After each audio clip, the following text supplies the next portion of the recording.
Mogoklah, itulah, inilah, ngambeklah, ya, sampai di rumah berantemlah sama istri. Aduh, masya Allah. Ya. Oke, udah siap semua? Siap. Udah kumpul semua? Orang kita mana? Om Roy? Ada? Ada. Sini. Ini kenalkan, Om Roy adalah orang Trans 7, ya, mantan. Dia produser Masih Dunia Lain. Sekarang bertobat ya. Akibat MDL Masih dunia Lain live ya, karena MDL kan. Ya. Nah, alhamdulillah ketarik ya. Nah, gitu. Baik, bismillahirrahmanirrahim. Allahu Akbar. Semoga Allah menguatkan hati kita, ya. Amin. Terlebih-lebih menjaga mata kita untuk tidak mengantuk, ya. Baik, kita coba dan kita mulai dengan mengenali hati, ya. Tolong perhatikan hati kita dengan sungguh-sungguh. Bismillah. Apa itu hati? Allah berfirman, Rabbana la tuzigh qulubana ba'da idh hadaytana wa hab lana min ladunka rahmah innaka antal wahhab. Mungkin doa ini kita udah umum ya. Tapi pernah nggak kamu bertanya kepada Allah, konteksnya kenapa Allah mengajarkan doa ini? Allah mengajarkan doa ini agar kita membacanya, kemudian kita berdoanya kepada Allah yang menulis doa ini. Ini Masya Allah, manusia diajarin aja masih bebel. Ya Allah, ya Tuhan kami, janganlah Engkau condongkan hati kami kepada kesesatan. Setelah Engkau berikan petunjuk kepada kami, dan karuniakanlah kepada kami rahmat dari sisi-Mu. Sesungguhnya Engkau Maha Pemberi. Allah yang mengajarkan, Allah yang menuliskan. Kita disuruh baca, kemudian kita suruh baca, berdoa kepada yang memberi tulisan ini. Subhanallah. Kalau Allah tidak mengajarkan, wah tambah bubel kita ya. Diajarin aja masih nggak ngerti. Ya Allah. Nah, sekarang kita coba tes hati kita. Sejauh mana hati kita bisa bergetar dengan doa ini? Ya, mau coba? Coba ya. Yuk, kita mulai dengan doa. Tundukkan hatimu, tundukkan kepalamu, dan tutup matamu. Ingat, ketika nutup mata, hati-hati ya. Ini tipis banget antara Allah dan iblis. Ya, kalau iblis nutup mata, makin enak. Ya. Tidur. Tapi kalau Allah yang menutupkan mata, kita akan bergetar hati kita. Ya, maka kita coba lihat. Apakah setelah doa masih tutup terus?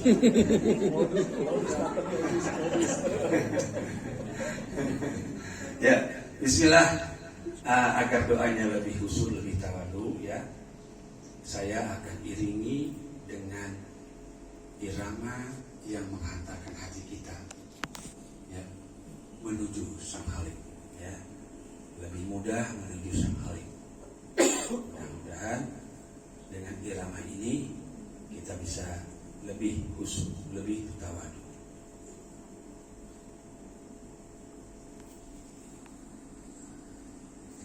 Wahai Zat yang Maha membolak-balikan hati, teguhkan hatiku di atas agama.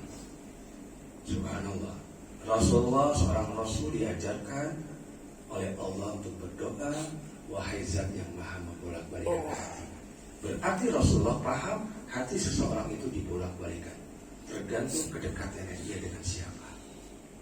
Ya, insya Allah kita mohon juga kepada Allah agar Allah membalikan hati kita dan mengokohkan hati kita di jalan yang lurus yang Allah ridhai. Kemudian Nabi Muhammad bersabda, hati itu ada 4. Di manakah hati kita? Pertama, hati yang murni, yang di dalamnya seperti lampu yang bersinar, bercahaya. Kemudian hati yang tertutup dan penutupnya seperti terikat kuat. Yang ketiga, hati yang terbalik. Yang keempat, hati yang bermuka 2. Boleh jadi kita pernah mengalami ini semuanya. Hati ini kadang-kadang dekat dengan si A, hatinya tertutup. Dekat dengan si B, hatinya terbalik. Dekat dengan si C, hatinya bermuka dua. Ketika dekat dengan si D, hatinya menjadi murni. Ya, jadi ini bisa saja terjadi kepada diri kita. Penjelasannya dalam hal ini, adapun hati yang murni adalah hati orang-orang yang beriman, dan lampu yang di dalamnya adalah cahayanya. Adapun hati yang tertutup adalah hati orang-orang yang kafir, orang-orang yang musyrik. Terkadang dunia ini ya karena ada godaan, malam harinya beriman, pagi harinya udah kafir, pagi harinya sudah musyrik. Ya, karena bertemu dengan orang-orang yang kafir dan musyrik dan mengajak kepada dunia tadi. Ya. Kemudian adapun hati yang terbalik, maka itu adalah hati orang yang munafik, ya, yang murni, ia mengetahui lalu mengingkari. Ini Allah paling benci sama orang-orang seperti ini. Kenapa? Karena Allah sudah mengajarkan, tapi ia berkhianat. Ya, maka neraka yang paling dalam adalah nerakanya orang-orang yang munafik. Kalau musyrik mah udah jelas-jelas dia mah kotor, ya. Tapi ini mah orang yang sudah paham, tapi dia kemudian munafik karena masalah dunia. Artinya ia bisa menyampingkan Allah karena urusan dunia tadi. Ini banyak, ya. Bosnya itu dua biasanya. Ada bos Allah, ada bos dunia. Kadang-kadang kalau bos dunia manggil cepet, iya siap, ya. Tapi kalau bos Allah manggil santai. Itu ya. Oke. Ya, insyaallah. Perumpamaan iman di dalam hati laksana tanaman sayur yang disuburkan oleh air yang baik. Ya. Air yang baik pastinya adalah amal-amal kita, ya, sehingga hati kita menjadi subur. Dan perumpamaan sifat munafik laksana luka yang bernanah, yang disuburkan oleh nanah dan darah. Maka di antara dua hal tadi bisa mengalahkan yang lain, pastilah ia menjadi pemenangnya. Ya, maka itu jangan sampai kalah. Hati dan jiwa itu selalu bertengkar. Ya, dalam dunia ini hati menginginkan ini, tapi jiwa tidak mau. Jiwa pengen ke sana, tapi hati nggak mau ini. Jadi perang yang besar adalah perang melawan hawa nafsu tadi. Ya, tapi pernah nggak merasakan gini? Ketika hati tidak ingin, tapi jiwa memaksa. Akhirnya kita berbuat berbuat yang tidak senonoh, berbuat yang maksiat. Ya. Setelah selesai perbuatan itu, kemudian hati kemudian muncul, ada penyesalan di situ. Ya, pernah? Ya Allah, enaknya emang seberapa, tapi terbayang-bayang dosanya terus menerus. Ya, nah begitu. Jadi, yuk. Allah Maha Baik, Allah Maha Ghafurur Rahim. Sekalipun dosa-dosa kita seluas langit dan bumi, insya Allah Allah akan mengampuni kita. Ya. Sebagaimana tadi syair di awal, ya. Kini aku berjalan, ku coba menebar rahmat. Aku coba menebar rahmat, berharap engkau mencintai dan memuliakan diriku. Jadi harapan itu, ya, bukan berharap dapat duit atau berharap dikenal orang, dipuji orang, enggak. Apa yang diharapkan? Berharap Allah mencintai dan berharap Allah memuliakan. Itulah harapan. Ya, oke. Lanjut. Rasulullah bersabda, sesungguhnya hati manusia selalu berada di antara jari jemari Allah. Siapa yang Allah kehendaki, maka Allah akan berikan keteguhan dalam iman. Namun siapa yang dikehendaki, Allah pun bisa menyesatkan. Ada masalah ini. Terkadang urusan Allah itu adalah miliknya orang-orang yang belajar agama, mulai dari madrasah, sanawiyah, ya, kemudian aliyah, sekolah Islam, S1 di Mesir, S2 di Arab dan sebagainya. Saya rasa orang-orang itulah yang berhak. Enggak juga. Bahkan ada orang-orang yang tadinya musuh Allah. Ketika Allah berkehendak, Allah memberikan hidayah, ya, maka tidak ada satupun yang bisa menghalanginya. Maka dalam buku Ihya Ulumuddin, karya besar Imam besar Imam Al-Ghazali, seseorang itu bisa ada dua jalan. Dua jalan, jalan mana yang akan kita dapatkan? Bisa aja memang sekolah dari kecil sudah SD, madrasah, pondok dan sebagainya. Bukan berarti surga itu milik orang-orang yang di pondok pesantren. Belum tentu juga. Ya, semua kembali kepada amal-amal yang dilakukannya. Ya, bukan pula neraka ini miliknya orang-orang yang bermabuk-mabukan dan lalai kepada Allah. Enggak juga. Selama Allah kemudian berkehendak merubahnya, bisa. Ya, nah maka itu ada dua jalan. Pertama dengan jalan yang sekolah tadi atau teori disebutnya. Yang kedua, jalan Allah adalah jalan kehendaknya. Yakni ketika Allah berkehendak merubah seseorang, dia ditarik oleh Allah dengan kesusahan, dia ditariknya dengan sakit, dia ditariknya dengan kesengsaraan, dengan kesakitan. Dari situ ia dirubah oleh Allah, dicuci oleh Allah, dibersihi oleh Allah. Kemudian diajarkan oleh Allah untuk sebut terus namaku, sebut terus namaku, berzikirlah kepadaku, ingatlah aku terus. Maka kalau di sini ada merasa kelemahan, Pak Ustadz saya nggak bisa baca Al-Quran, nggak masalah. Yang penting kau bisa membaca huruf, kan gitu. Karena Al-Quran sekarang sudah ada, artinya sudah ada Arab Latinnya. Jangan menjadi hijab, jangan menjadi alasan. Jangan pula kau terus mengejar. Konteksnya mengejar apa? Saya mau belajar Al-Quran dulu, kelamaan. Ya, apalagi otak udah tua. Ya kan? Udah berumur, agak susah. Boleh aja, boleh. Ya, boleh-boleh saja belajar membaca Al-Quran, itu sah-sah. Tapi juga pahami dengan bahasa yang kita pahami. Allah itu mengerti semua bahasa. Allah itu maha adil. Ya, jadi dalam arti kata bukan berarti Islam itu harus dengan bahasa Arab saja.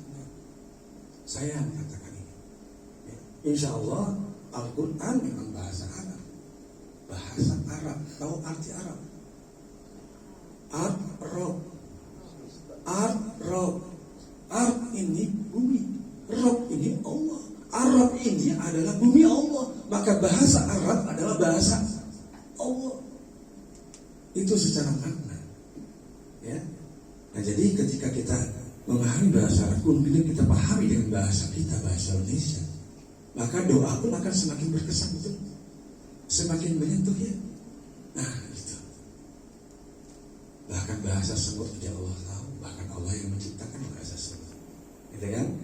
Nah balik lagi. Yuk, jadi jangan jadi hijab. Kemudian yang penting sekarang ada niatan mau berubah. Satu, niatan berubah dulu. Kemudian istiqomah bersungguh-sungguh. Sekarang berzikirlah. Berzikir ingat Allah. Terus sebut nama Allah terus menerus. Kalau bisa dalam tidur pun kita berzikir.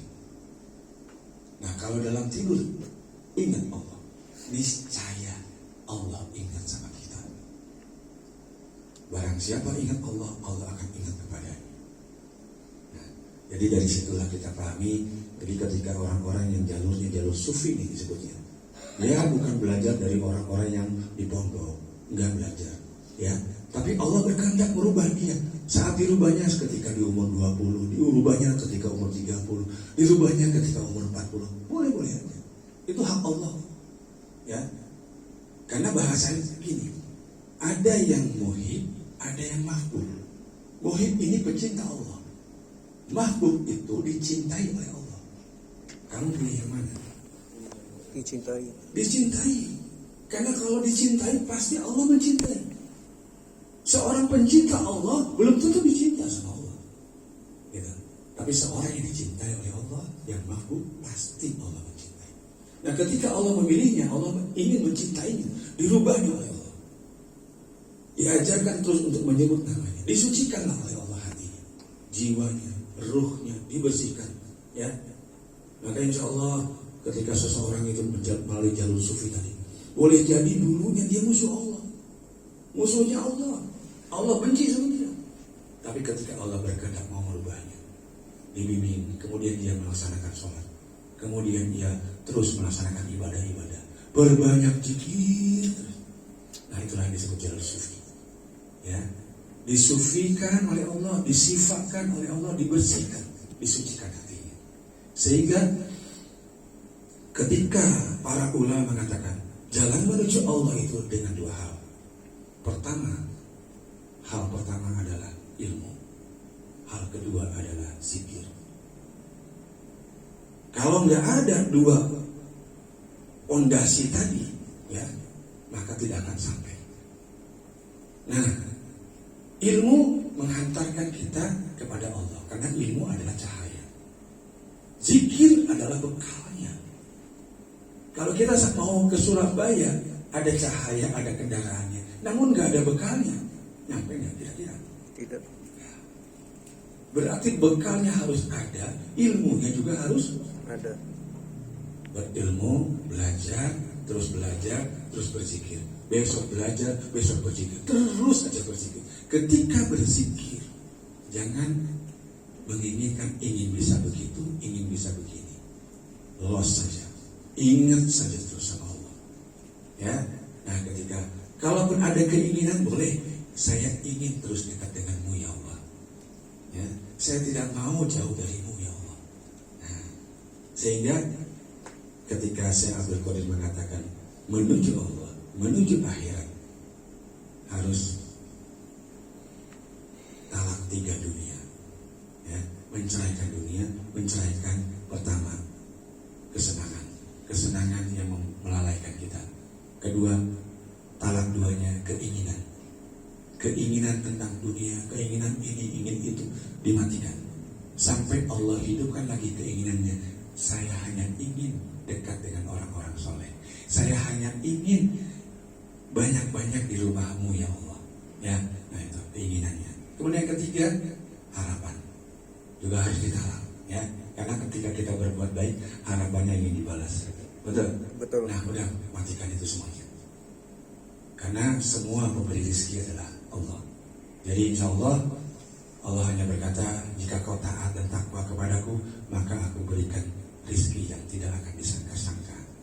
Ya, jadi harus yakin. Bahkan Allah katakan, kalau terus kita taat dan istiqomah, maka insya Allah akan mencukupkan kebutuhan kita. Hidup ini hanya cukup aja ya. Nggak usah berlebihan, cukup aja. Ada apa-apa cukup. Ya, mau bayar utang cukup. Mau makan di sini cukup. Lebih juga percuma kan?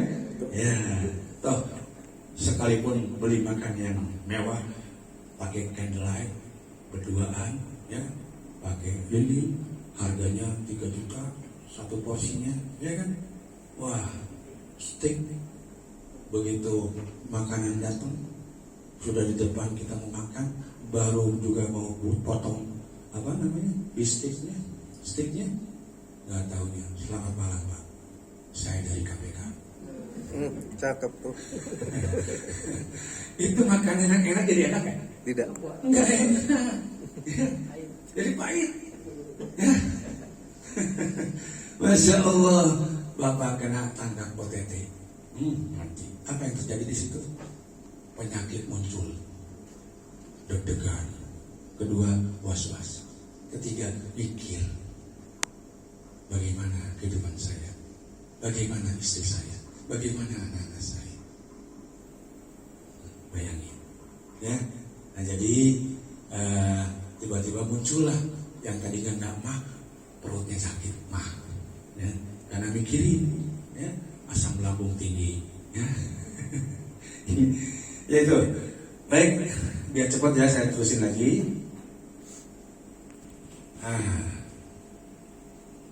Firman Allah tentang hati. Ada firman Allah tentang hati yang sakit. Coba lihat, hati kita sakit kan? Ya, dalam hati mereka ada penyakit, lalu ditambah Allah penyakit. Jadi siapapun hati yang sakit, ya, ketika gini, hati yang sakit itu hati yang hampir mati. hati yang sakit itu tidak mau menerima perkataan-perkataan yang baik. Ya. Jadi hati yang sakit itu selalu suuzon sama orang lain. Ya. Bukan berarti ulama-ulama juga nggak ada hati yang sakit, ada aja. Kalau dia selalu suuzon aja, ya apapun disuuzonin, gitu ya.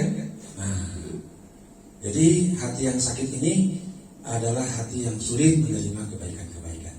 Ya, maka kalau hati yang sakit lama-lama terus bernanah, lama-lama terus mati, hatinya itu sama kayak orang mati. Jadi orang yang hidup tapi hatinya mati itu sama seperti orang mati. Jadi lebih baik mati daripada hidup. Betul? Ketimbang hidup nyempitin aja. Betul? Nah gitu. Nah, hati yang mati ini bisa hidup oleh ruh yang bersih, oleh jiwa yang bersih, oleh hati yang bersih. Contohnya apa? Rasulullah Nabi besar Muhammad Rasulullah Sallallahu Alaihi Wasallam. Beliaulah yang menghidupkan hati orang-orang yang mati. Jadi ketika hati orang mati dihidupkan kembali oleh Rasul agar ia kemudian terus mendekat kepada Allah. Ya, jadi hatinya hidup lagi. Nah, gitu. Kalau mukjizatnya Nabi Isa, dia menghidupkan orang yang mati. Kayak orang yang sudah meninggal, terus mukjizatnya bisa menghidupkan orang yang sudah mati. Kalau Nabi Muhammad menghidupkan hati yang mati, ya insya Allah hati yang mati akan hidup lagi menjadi orang yang bercahaya. Mana insya Allah ya, kedua-duanya mukjizat. Tapi kalau misalkan mukjizat kita menghidupkan orang yang mati, waduh, kuburan pada bolong semua, ya. Bahaya, ya. Lebih baik menghidupkan hati yang mati, ya. Oke, hati yang terkunci dan tertutup. Sekali-kali tidak demikian sebenarnya, apa yang selalu mereka usahakan itu menutup hati mereka, ya. Jadi kalau sudah tertutup hatinya, yang ada kebencian terus, ya. Dikasih baik benci, ya. Nah itu tadi. Misalkan gini, tahu SMS? Tahu? Senang melihat orang susah. Nah, itu udah hampir-hampir mati tuh, ya. Itu masih. Tapi kalau ada yang mati bukan senang melihat orang susah, nanti ada, ya.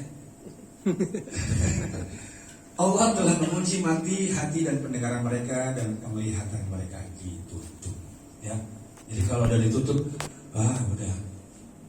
udah buta hatinya, buta akalnya, buta jiwanya, buta pendengarannya, ya. Di sebelah kita ada yang merengek, dia bodoh amat, cuek, ya. Terkadang ada masalah-masalah yang seperti itu datang kepada saya. Kebanyakan sebuah keluarga dan kebanyakan seorang ibu itu datang kepada saya, dia bawa anaknya. Pak Ustaz, anak saya begini. Ada juga ibu datang ke saya nangis. Dia menceritakan tentang anaknya. Masya Allah, anak saya begini, Pak Ustaz. Tolong, Pak Ustaz, saya gak pengen anak saya seperti ini. Ya, anak saya terbawa pengaruh jiwanya seperti ini, susah diomongin. Ya, saya arahkan pelan-pelan sehingga anak itu kemudian berubah. Kemudian besok kemudian datang ke sini dengan anaknya, baru didoakan, baru dibersihkan, sehingga anaknya menjadi anak yang soleh. Masya Allah, bahagianya melihat anak ibu yang tadinya sangat-sangat nakal kemudian menjadi anak yang soleh. Ya, kemudian ya, hati yang buta. Karena sesungguhnya bukanlah mata itu yang buta, tetapi yang buta ialah hati yang ada di dalam dada. Ya, jadi kalau mata batin ya, sering kan mendengar kata itu, ya, tolong dong Pak Ustadz bukain mata batin gitu ya. Nah itu, tapi datangnya ke dukun, ya, datangnya ke orang pintar. Nah ini yang ada, yang membuka adalah si iblis tadi. Nih saya buka, biar kamu lihat teman-teman saya, gitu. Dia senang melihat iblis, ya. Nah jadi yang dibuka mata batin adalah membuka mata hati, membuka rasa sifat-sifat Allah dalam diri kita, ya, yang Rahman, yang Rahim, yang Latif, yang Sabur, ya. Itu semua sifat-sifat Allah ketika sudah terbuka, maka ia tidak lagi buta hatinya. Ya, oke. Kemudian hati yang keras, agar dia Allah menjadikan apa yang dimasukkan oleh setan itu sebagai cobaan bagi orang yang di dalam hatinya ada penyakit dan yang kasar hatinya. Ya, jadi kalau hati sakit, pasti hatinya akan kasar. Ketika hati kasar, hati keras, ini empatinya sudah berkurang, rasa itu sudah berkurang. Terkadang ya Allah, kok susah banget ya ngeluarin air mata. Apakah mungkin air mata saya sudah kering karena terlalu banyak susahnya kali ya, lebay. Bukan itu. Meneteskan air mata itu sesuatu yang gak bisa diukur dengan apapun. Itu kebahagiaan. Apalagi meneteskan air mata yang mahal. Ya, hanya 3 air mata yang mahal. Selebihnya murah semua. Ya. Air mata yang mahal yang pertama, air mata kerinduan kepada Allah. Dia merindukan Allah sehingga dia meneteskan air mata. Sama seperti kamu merindukan pasanganmu sampai kamu meneteskan air mata. Karena nggak bisa ketemu, ya, jauh, long distance dan sebagainya. Oke, sampailah nangis. Aduh, kenapa? Mikirin foto ini. Ya, Ya kan? Tapi boleh-boleh aja, nggak masalah. Itu artinya hati kita sedang kesana. Tapi boleh nggak hati kita kepada Allah? Kemudian kita menangis saat sholat tahajud. Ya, bayangkan tuh, subhanallah, hambaku dia meneteskan air mata karena merindukanku. Maka itu sangat mahal. Kata Allah, turunlah hadis qudsi, maka barang siapa hambaku yang meneteskan air mata karena ia merindukanku, maka aku haramkan neraka menyentuh mereka. Masya Allah. Ya, neraka ini apa sih? Neraka ini kan kita belum tahu, belum paham ya. Gambarannya itu neraka itu yang namanya neraka, kesusahan, kesulitan, kesengsaraan, ketidakenakan, apapun yang namanya sakit itu neraka. Ya. Dan dunia ini neraka yang paling atas. Ya, neraka yang paling atas. Kenapa? Lah, Bapak kita Nabi Adam itu awalnya di surga. Karena dia melakukan kesalahan, dia turunkan ke muka bumi. Nah, ini karena ganja. Jadi penentunya adalah ya. Kemudian akal buruk tunduk terhadap jiwa. Jiwa yang amarah akan menggunakan akal untuk berbuat buruk. Kemudian jiwa dan akal akan memerintahkan anggota tubuh jasad untuk melaksanakan dengan menyampingkan datangnya. Nah, ini kalau sama-sama kedua-duanya saya bikin sholat. Kemudian setelah itu ada hal-hal yang menyertai, sebagaimana tadi saya bilang, ada kunci mobil, ada pengendara, ada penasehat, ya, ada kitabullahnya, ada lagi apa? Penumpang. Nah, penumpangnya itu yang dibawa yang satu, angkutannya tukang tidur mulu. Iblis dalam diri kita membiarkan, pasti akan mengganggu. Dan gangguan yang paling berat di siang hari, habis makan ngantuk. Nah, itu dia. Jadi iblisnya pasti bikin udah ngantuk, tidur. Nah, tidur. Dengan tidur ilmu tidak akan Masuk. Nah, itu dia. Berarti dia berhasil. Ya, maka saya ingatkan sebelum memulai agar berhati-hati dengan yang namanya ya. Apalagi misalkan kenyang, ya, semalam kurang tidur, kena AC pula, cepet banget ya, indah. Meskipun dalam satu sisi Allah lah yang menidurkan kita dan Allah juga yang menggenggam jiwa kita, tapi bukan berarti ketika mau menerima ilmu Allah terus kita tidur, Allah ini yang genggam, ya bukan gitu ya. Dalam hal ini bukan Allah tapi musuhnya Allah, ya.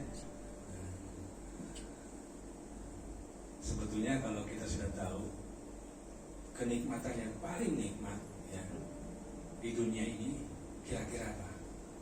Duit banyak? Tidak. Harta banyak? Tidak. Rumah gede? Tidak. Mobil banyak? Tidak. Jadi nikmat yang paling enak apa? Sehat. Oke, sehat. Ada lagi yang lebih tinggi dari sehat? Iman. Iman Iman Islam. dan Oke, masih ada lagi. Yang paling nikmat sekali. Nah, itu dia. Nikmat yang paling nikmat adalah tidur. Sok aja. Duit banyak, tapi belum tidur-tidur. Bisnis banyak, belum tidur-tidur. Ya. Sudah penat dengan pekerjaan, pulang ke rumah, ya. Meskipun istri sudah siap gitu ya, tapi kitanya lemes, ngantuk. Ditawarin proyek yang nilainya besar, ogah nanti aja dah, saya mau tidur dulu. Jadi tidur adalah pilihan utama, ya. Nah, begitulah Allah tunjukkan bahwa tidur itulah sebuah kenikmatan.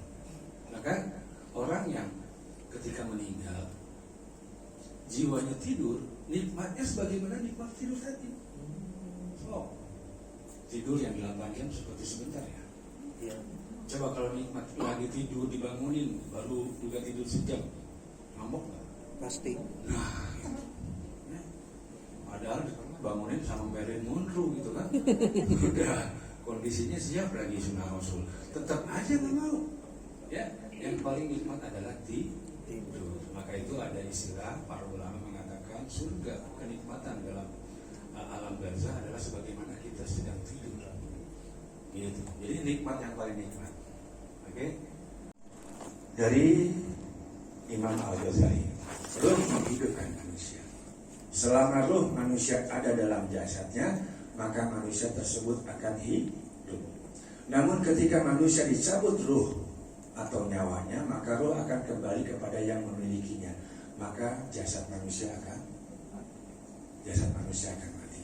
Saya sedikit menggambarkan tentang ruh, ya. Saya analogikan atau saya perumpamakan, ya. Karena manusia ini kalau diumpamain akan mudah, betul, ya. Nah, ini apa? Kunci mobil. Ini ruh secara syariat, ya. Kemudian di luar mobil, nah itulah jasadnya, ya. Kunci ini milik Allah.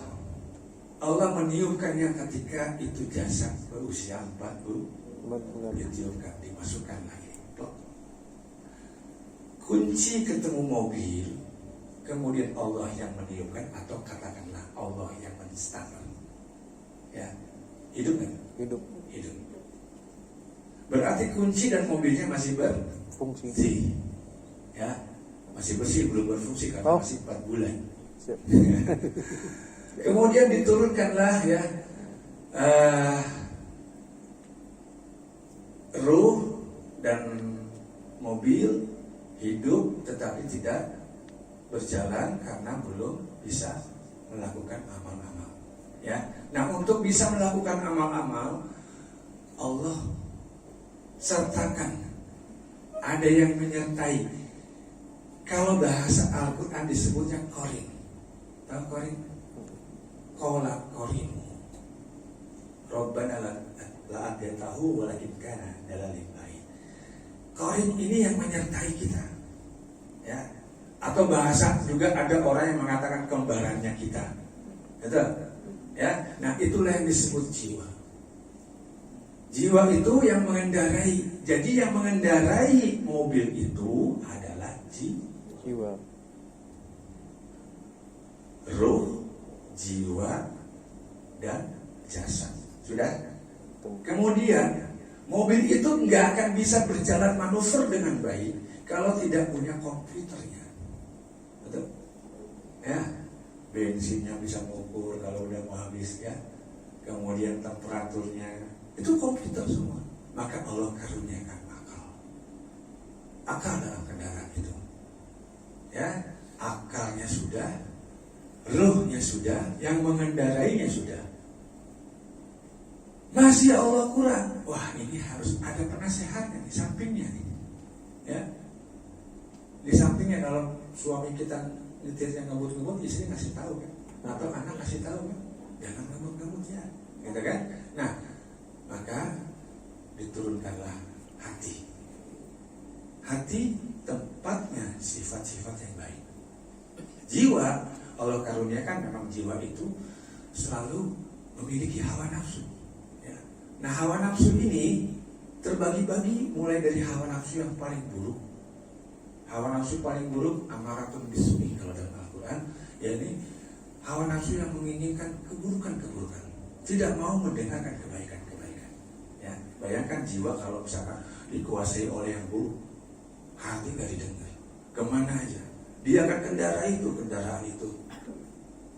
Kemudian Allah karuniakan lagi yang namanya kitab atau buku petunjuk, agar sekian ganti oli dan sebagainya, perawatan dan sebagainya, maintenance dan sebagainya, kan ya? Dia nggak pedulikan itu kitabnya, gas aja terus. Kemudian ada yang ngajak, woi mau cepet nggak? Ikut gua. Ya, harusnya jalan yang lurus panjang, potong jalan aja, potong jalan. Akhirnya jalannya rusak. Cepet, mau kaya nggak? Mau cepet ini nggak? Mau cepet gitu nggak? Nah ini dunia ini begini, ya. Akhirnya dia ikut.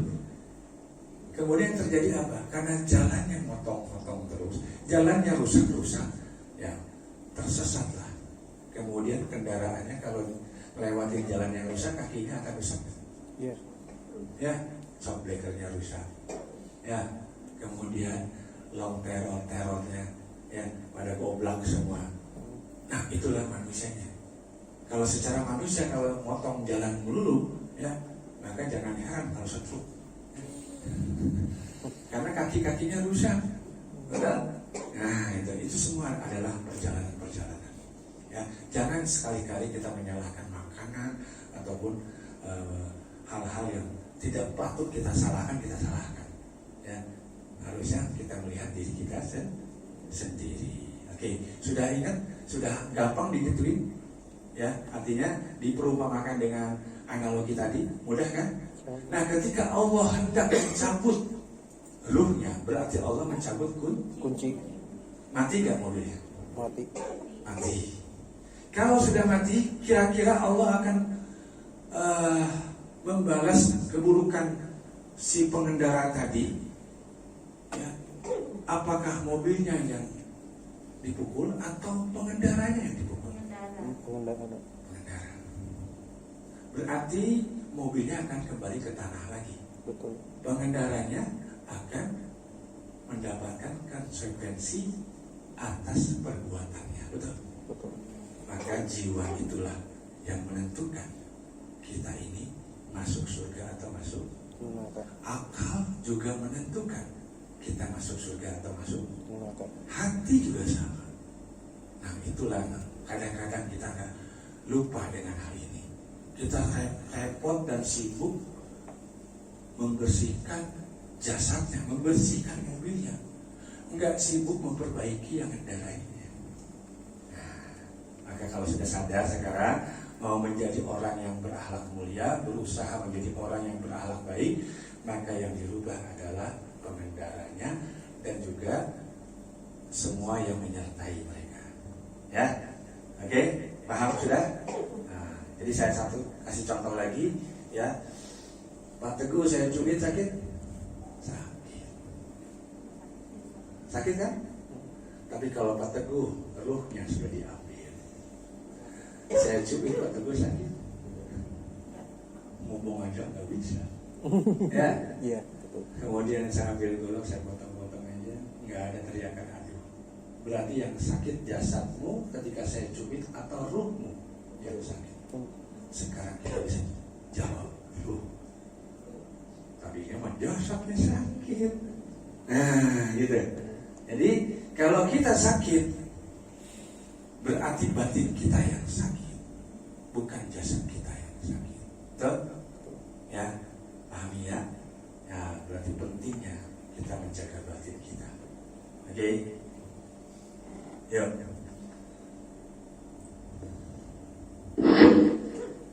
Ruh kotor akan mengotori. Padahal ruh waktu bayi kenapa kok bisa kotor? Tadi ada perjalanan. Itulah yang membuat ruh menjadi kotor. Setiap anak Adam yang baru lahir terlahir dengan ruh yang bersih. Ruh menjadi kotor dikarenakan amal-amal perbuatan buruknya. Sekarang timbang-timbang diri kita. Gampang caranya. Tutup lagi mata karena ketika meninggalkan dunia kita harus menutupnya. Maka itu ulama juga mengatakan dunia itu tidak seluas dengan selebar daun kelor. Ya, ditutup aja daun kelor pasti akan tertutup dunianya. Betul? Maka itu ketika kita menutup mata kita, sedikit cepat kita melihat amal kita. Kita lihat perbuatan kita. Ya, lihat kemudian buka 5 detik buka. Saya tanya, mana selama hidup kamu yang kamu kumpulkan lebih banyak? Dosa atau pahala? Kita akan jawab dengan mudah kan? Tanpa pikir panjang kan? Betul? Dosa. Terus kita mau bangga? Tidak. Terus kita mau biasa-biasa aja gitu? Tidak. Padahal kita akan bertemu dengan Allah. Ya. Nah itulah ketika kita sadar, maka kita harus berubah. Ya. Oke. Ruh bersih mensucikan. Setiap amal perbuatan baik yang dilandasi, landasnya apa? Al-Quran. Kemudian as-sunnah dan sifat-sifat roba. Karena banyak orang yang berbuat baik, katakanlah dia karena landasan Al-Quran, landasan sunnah, tapi dalam hatinya karena dia ingin dilihat oleh orang. Berarti tidak menggunakan sifat-sifat robaniyah. Kalau udah menggunakan sifat robaniyah itu udah ikhlas. Ya, ketika memberi tidak akan menunggu harapan dibalas. Betul? Ya udah serahkan kepada Allah. Ya kan? Toh pasti kebaikan itu akan datang. Ya. Hal jazaa'ul ihsan ilal ihsan. Tidak ada kebaikan melainkan Allah pasti akan membalasnya dengan kebaikan. Enggak dapat di dunia kebaikannya, insya Allah kebaikannya dapat di akhirat. Ya. Jadi semua amal-amal yang baik akan menghantarkan ruhnya menjadi bersih. Maka insya Allah, kenapa dikatakan sedekah itu bisa menolak bala, menolak kedatangan hal-hal yang buruk. Karena hal buruk datang bisa mengotori ruh, betul? Nah, maka itu banyaklah bersedekah. Ya, karena bersedekah ini ada beberapa tingkatan. Pertama yang paling tinggi adalah bersedekah dengan ilmu. Kemudian, kalau nggak bisa bersedekah dengan ilmu, bersedekahlah dengan harta. Nggak bisa dengan harta, bersedekahlah dengan jiwa, dengan tenaga. Ya, nggak bisa lagi bersedekah dengan jiwa, bersedekahlah dengan doa. Ya. Masih belum bisa, bersedekahlah dengan senyum. Ya, senyum aja belum. Nggak bisa juga dikubur aja. Ya. Nah, ini masya Allahnya apa? Ruh bersih bisa mensucikan. Mungkin pernah dengar kali kata ruqyah ya. Ruqyah dan ruhyah. Kadang-kadang ruqyah ini udah dianggap hal yang buruk. Bahkan ada yang mengatakan tuh barang siapa yang diruqyah nggak akan masuk surga. Ini aneh. Ya. Ruqyah ini sebetulnya itu sebuah hidayah, sebuah pertolongan dari Allah kepada hambanya untuk disadarkan. Sadar diri kita ini, kemudian kita dengan sadar kita bertobat. Dengan bertobat, akhirnya kita dibersihkan. Dibersihkan apa yang dibersihkan? Ruhnya, jiwanya, akalnya, hatinya. Ya, kalau sudah diberikan keluar kotoran-kotorannya, ya, kemudian untuk menjaga ruh itu tetap bersih, maka disebut ruhyah. Ada ruhyah, ada ruhyah. Ruhyah ini perjalanan, karena kita masih berjalan. Perjalanan kemana? Perjalanan menuju kesucian ruh. Karena kita bayi, ruhnya bersih. Ketika meninggal ruhnya seperti bayi enggak? Nah, ini PR. Kalau bisa lebih bersih dari bayi dan bawa amal yang baik untuk kita. Betul? Nah, begitu ya. Oke. Dan insya Allah ruh yang kotor. Contohnya gimana sih ruh yang kotor ini gini? Orang punya masalah, beratkah, kecilkah, datang ke majelis, ketemu saya konsultasi. Saya tidak bilang bahwa ruh mereka kotor, enggak. Tetapi insya Allah dengan bimbingan akan mensucikan ruhnya, menenteramkan dirinya. Ya, kemudian dibimbinglah tobat di sini. Setelah dibimbing tobat, kemudian disuruh berzikir. Karena dengan berzikir akan mengeluarkan kotoran-kotoran, mengingat Allah. Ya, nah dari situ kemudian keluarlah baik kotoran syariat maupun kotoran hakikat. Maksudnya apa? Syariat ini yang terlihat, hakikat ini yang terasa. Ya, yang kita lihat keluarnya adalah ya seperti lendir. Padahal kita baru makan complok tapi nggak keluar complok. Ya, yang keluar adalah lendir-lendir, dahak-dahak dari kepala. Kalau berat dari dada, kalau berat ya dari kaki, kalau kaki sakit tiba-tiba keluar tuh dengan menyebut nama Allah. Ya, karena kita bertobat kemudian kita mohon Allah, ya Allah keluarkan semua masalah, keluarkan semua yang kotor, keluarkan semua yang tidak baik sesuai dengan doa keluar. Ya, karena kita mohonnya ridho. Ya, yang didoakan ridho, yang memohon ridho, Allahnya akan ridho. Maka keluarlah yang kotor tadi, yang keluar masya Allah. Ya, banyak. Kemudian itu saya diikat aja. Ya, kalau dibawa ke dokter masukin lab, insya Allah isinya jin semua. Ya, itu hal-hal yang buruk semua, jin kafir semua. Yang kafir dalam diri kita karena perbuatan kita, jangan nyalahin jinnya. Ya, karena perbuatan kita ya. Kalau kata jin, lo yang berbuat dosa gue yang disalahin, gitu kan? Nah, jadi kemudian hakikatnya apa? Yang buruk tadi rasa. Apa hakikat yang tidak baik? Gak enak, sakit. Kemudian malas ibadah. Ada hal-hal yang lain yang diantaranya sombong, takabur, uzur, syirik, dengki. Nah itu adalah hakikat-hakikat yang buruk yang membuat diri kita menjadi kotor. Ya, sehingga dengan bersihnya keluar secara syariat dan hakikat, maka jasad ini pun juga akan dibawanya dengan ingin berbuat baik. Ini perubahan. Oke? Ya. Sehingga ruh yang kotor tadi dibersihkan oleh ruh yang bersih. Nah, harapan saya kembali ya, Bapak, Ibu datang ke sini, ukhubul ilmu, belajar. Maka suatu saat saya berharap Bapak dan Ibu bisa mensucikan ruh yang lain, bisa mensucikan ruh orang tuanya mungkin, istrinya mungkin, suaminya mungkin, anak-anaknya, ya. Nah, sehingga bisa bermanfaat. Karena ketika ruhnya bersih, maka kita pun akan sama-sama ke surga. Nggak dipisahin nanti. Ada golongan kanan, ada golongan kiri. Ya. Oke, lanjut. Dampak ruh yang kotor. Nah, ini ruh yang kotor ini dampaknya apa? Jiwa, hati, dan akal manusia sebagai inisiator. Dalam beramal, ia selalu melakukan amal-amal yang buruk sehingga mengotori dan membutakan jiwa, membutakan akal, dan membutakan hati. Di dunia akan merugi, di akhirat akan merana. Mau enggak? Enggak. Tentu tidak akan mau ya. Dunianya rugi, akhiratnya merana. Ya, ini karena dampak ruh yang kotor tadi. Kenapa kok di akhirat merugi? Di akhirat, di dunia merugi. Ruh yang kotor ini kalau Allah balas keburukannya di dunia, ya, maka Allah akan balasnya dengan kesulitan dan kebanyakan dengan sakit. Maka itu ketika sakit ini di majelis atau di tempat saya bagi dengan 3 kategori. Pertama, sakit yang diuji oleh Allah. Kedua, sakit yang ditegur oleh Allah. Ketiga, sakit yang diazab oleh Allah. Saya tidak boleh mengatakan kamu diazab, enggak. Saya tidak akan pernah berkata seperti itu. Karena diri kita akan menilai diri kita sendiri. Gampang kok. Dasarnya apa? Dasarnya sunnah. Ya, Al-Quran, sunnah sudah menjadi dasar yang sangat-sangat kuat.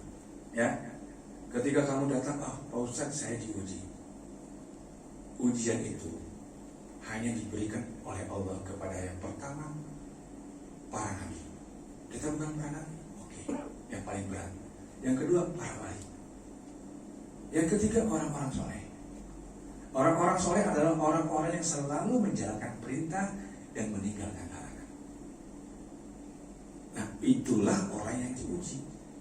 Maka selain itu, apakah ada yang diuji? Kata sahabat Rasul kepada Rasul. Rasul menjawab, tidak ada. Yang diuji hanya orang soleh, para wali, dan para nabi. Ya kalau misalkan kita nggak pernah sholat, kita sakit, kemudian kita ngomong kita diuji, malu kan? Atau sholatnya belang bontong kita dikatakan uji.